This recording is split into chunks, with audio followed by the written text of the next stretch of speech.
tutorial, más bien el primero de este nuevo canal, que va a consistir en guías básicas de cómo hacer algunos trucos con el skate. Lo primero, vamos a hacer el truco más simple, porque hay que aprenderse para hacer cualquier cosa, el ollie. ¿Cómo se hace el ollie? Consiste, si eres regular, pones el pie izquierdo delante, pon aquí, y si eres goofy, el derecho. Consiste en poner, yo soy regular, pones un pie en el medio y otro en el tail, que es esta parte trasera. Lo que tienes que hacer es pisar fuerte, saltas y raspas, y luego caes. Es bastante complicado las primeras veces, pero luego con un poco de práctica ya sabes, solo práctica.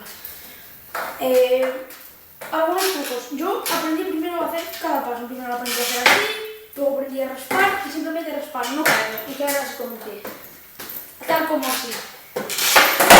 Algo así. Bueno, os voy a hacer un ejemplo. Vamos a hacerlo ahí. Ponemos aquí, viene el tail y saltamos.